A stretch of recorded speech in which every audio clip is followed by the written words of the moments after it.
भाई सभी दर्शकों को राम राम। आज हम आए हैं सतलोक आश्रम मुंडका में और यहाँ संत रामपाल जी महाराज जी के शिष्य हमारे साथ में हैं। उनसे थोड़ा कुछ जानकारी लेंगे हम। राम राम जी। सत साहेब जी। और कैसे हो भाई? दया परमात्मा की बढ़िया। भाई आप ये बताइए सुनील जी,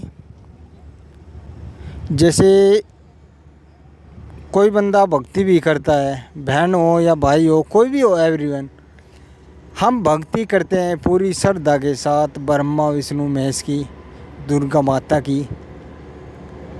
तो फिर उस भक्ति करने से हमें कोई लाभ हमारे शरीर में और हमारे परिवार में सुख शांति क्यों नहीं हो पाती? ये थोड़ा इसके बारे में खुल के बताइए, क्योंकि आप तो संत रामपाल जी महाराज जी के शिष्य हो और हमने काफ़ी नाम भी सुना है उनका सोशल मीडिया पे, संत रामपाल जी महाराज जी का।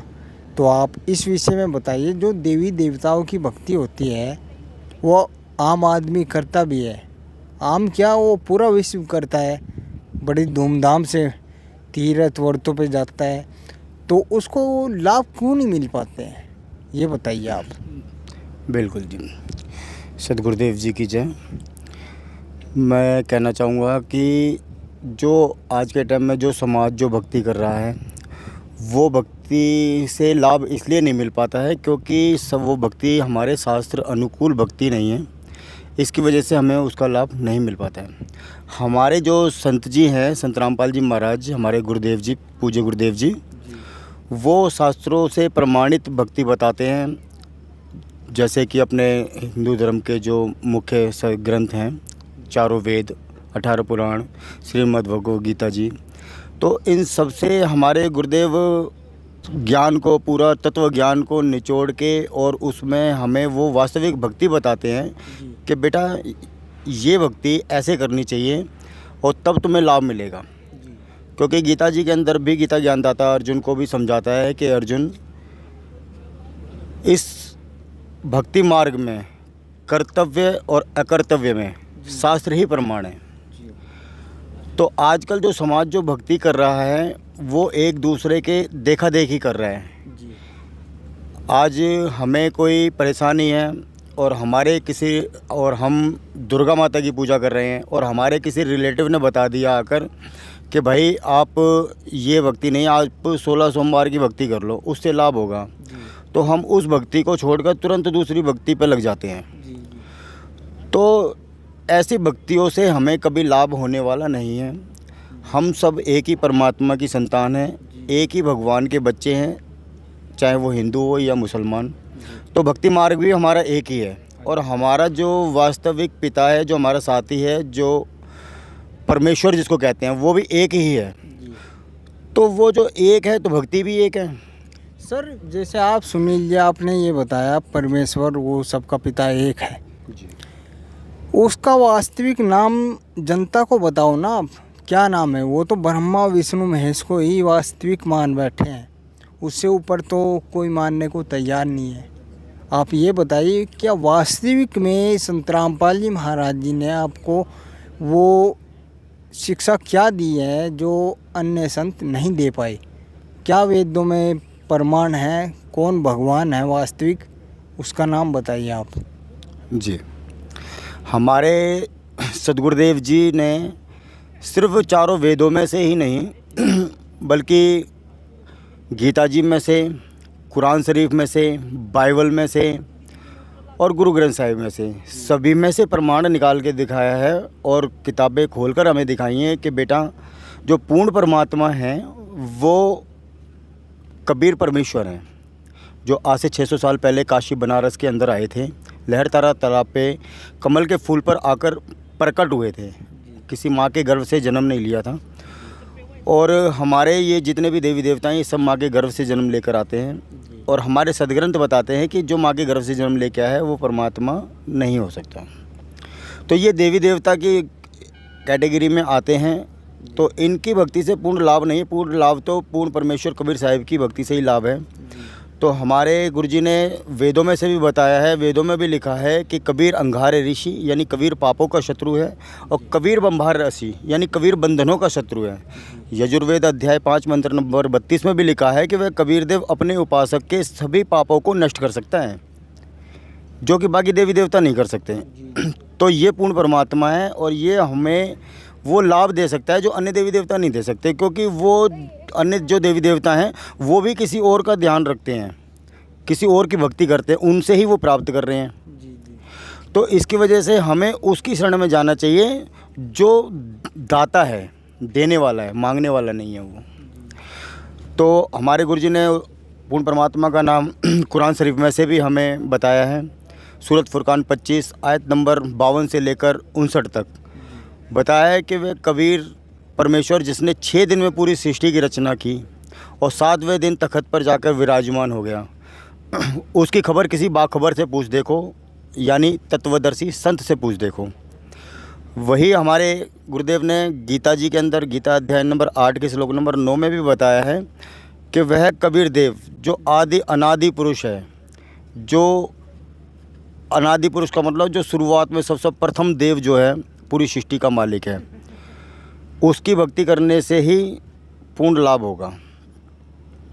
गुरु ग्रंथ साहिब के अंदर भी परमेश्वर ने प्रमाणित किया है कि गुरु ग्रंथ साहिब पेज नंबर 721 पर लिखा है कि एक अर्ज गुफ्तम पेश तो दर कून करतार, हक्का कबीर करीम बे ऐव तु परवर्तिकार। तो यहाँ पर भी स्पष्ट किया है कि हक्का कबीर यानी अपनी शब्द शक्ति से पूरी सृष्टि की रचना करने वाला कबीर, बे ऐव यानी निर्विकार परमात्मा, तू परवरदिगार यानी परवरदिगार का मतलब होता है कि पूर्ण परमात्मा, सबका वास्तविक साथी।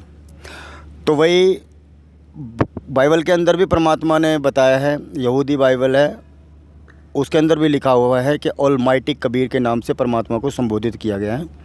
तो ये जो कबीर देव है, यही वो पूर्ण परमात्मा है जो हमें सर्व लाभ दे सकता है। बाकी हम जितनी भी शास्त्र को छोड़कर अन्य भक्तियां कर रहे हैं जो हमारे सदग्रंथों में प्रमाणित नहीं है, अन्य मंत्रों का उच्चारण करते हैं, ओम नमो भगवते वासुदेवाय, ओम ब्रह्मदेवाय, ओम चामुंडाय, और दुनिया भर के ये राधे राधे श्याम मिला दे, ये मंत्र हमारे किसी सदग्रंथों में है ही नहीं।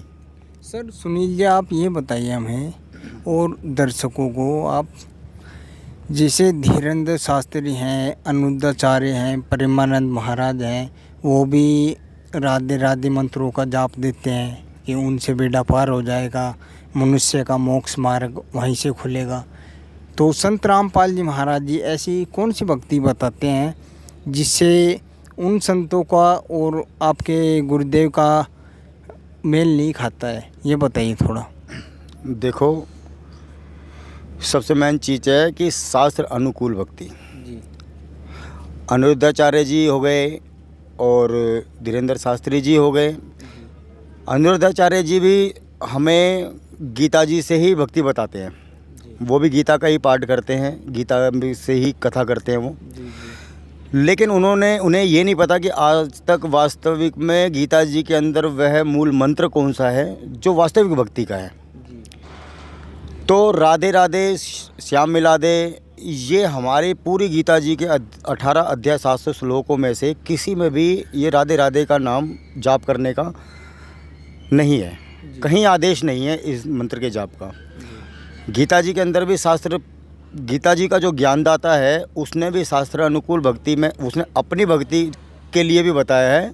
गीता अध्याय नंबर 8 के श्लोक नंबर 13 के अंदर अपना मंत्र बताया है उसने कि ओम तत्सत, नहीं सॉरी, गीता अध्याय नंबर 8 के श्लोक नंबर 13 में बताया है कि ओम इति एक अक्षरम ब्रह्म विहारणम माम अति सुमरण या प्रत्याशी तजन देहम स याति परमाम गतिम। तो गीता ज्ञानदाता ने इस मंत्र के अंदर गीता अध्याय 8 के श्लोक नंबर 13 में अपना मंत्र बताया है कि मेरी पूजा का, मुझ ब्रह्म का तो सिर्फ एक ओम मंत्र है, उसके अलावा दूसरा कोई मंत्र नहीं है। वो जो जगत के हैं, जो हमारे जो जितने भी धर्मगुरु हैं, वो चाहे जो भी मंत्रों का जाप करते रहें, लेकिन अगर गीता में प्रमाण नहीं है तो वो कोई फ़ायदा नहीं है। गीता ज्ञानदाता ने अपना मंत्र बता दिया कि ओम इति एक अक्षरम, सिर्फ एक अक्षर ओम। और उसने पूर्ण परमात्मा कबीर देव, जो गीता अध्याय नंबर 8 के श्लोक नंबर में जो अनादि पुरुष कबीर देव है, उस सच्चिदानंद घरम ब्रह्म का गीता अध्याय 17 के श्लोक नंबर 23 में गीता ज्ञानदाता ने कहा है कि ओम तत्सत इति निर्देश ब्रह्मणे त्रिविधे सुमर्ते। यानी ये ओम तत् और सत्य, तत् और सत्य जो है वो सांकेतिक है। ओम स्पष्ट बता दिया उसने अपना मंत्र, और तत् और सत्य जो सांकेतिक है जिसको तत्वदर्शी संत बताते हैं, जिसका प्रमाण गीता अध्याय नंबर 4 के श्लोक नंबर 34 में है कि तत् और संत जो सांकेतिक हैं उनको तत्वदर्शी संत ही बताएंगे। जब ये तीनों नाम मिल जाएंगे तब वो पूर्ण परमात्मा का वास्तविक नाम होगा। उस सच्चिदानंद ब्रह्म पूर्ण परमेश्वर कबीर देव का वो पूर्ण नाम होगा, जिससे हमें वो पूर्ण लाभ होंगे जो आज तक हमें इन भक्तियों से नहीं हो पा रही है और ना ही जो इनको जगत को हो पा रही हैं। तो संत रामपाल जी महाराज वो शास्त्रानुकूल भक्ति बताते हैं, इसलिए उनके जो शिष्य हैं उनको पूर्ण लाभ मिलते हैं। शास्त्रानुकूल भक्ति है। सर आप ये बताइए, जैसे संत रामपाल जी महाराज जी की भक्ति या उनके ज्ञान को कोई समझना चाहे, जो भक्ति भी करते हैं उसको लाभ भी नहीं हो रहा है कुछ, और वो समझना चाहिए आपकी आवाज़ को सुन के भी इस वीडियो के माध्यम से कि भाई हम भी संत रामपाल जी महाराज जी के ज्ञान को सुनना चाहते हैं, तो वो कहाँ देख सकते हैं सर? साधना चैनल पे भी आता है शाम को 7:30 बजे से 8:30 बजे तक। तो जब सत्संग सर रात्रि में आता है जी, शाम को 7:30 बजे। अच्छा। तो सत्संग जब चल रहा होता है उस दौरान नीचे एक पीली पट्टी चलती है जिस पे कई फ़ोन नंबर वगैरह होते हैं। तो हम उन फ़ोन नंबरों पे भी कांटेक्ट करके और संत रामपाल जी महाराज के नियर बाय जो नामदान केंद्र हैं उनसे संपर्क करके और हम नाम दीक्षा ले सकते हैं। और अन्य यूट्यूब चैनलों पर भी संत रामपाल जी महाराज यूट्यूब चैनल हो गया, या अल कबीर इस्लामिक चैनल हो गया, या इबादत-ए कबीरा, कई चैनल हैं हमारे गुरु जी के उन पे भी सत्संग सुनकर और आप वहाँ से भी कॉन्टैक्ट नंबर प्राप्त करके और नियर बाय जो है नामदान केंद्र का पता करके आप वहाँ से नाम दीक्षा ले सकते हैं। और फैक्टफुल डिबेट चैनल है एक, उस पे भी जाकर आप सत्संग सुन सकते हैं और उस वहाँ से भी सत्संगों में से कॉन्टैक्ट नंबर लेकर आप नियर बाय नामदान केंद्रों पे वो एड्रेस प्राप्त करके और वहाँ से नाम दीक्षा ले सकते हैं। ठीक है जी, धन्यवाद जी। सत साहिब जी।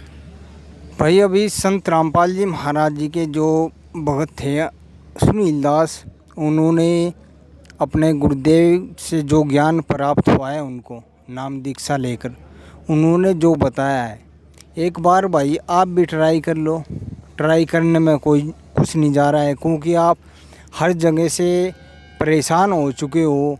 तो वो भाई एक बार देख लो, संत रामपाल जी महाराज जी के ज्ञान को भी सुन लो आप, उसमें परेशानी थोड़ी है कोई। पर बाकी ये है भाई, किसी भी संत ने सच्चाई को बताना चाहा है जनता को, तो उसका विरोध क्या है भाई।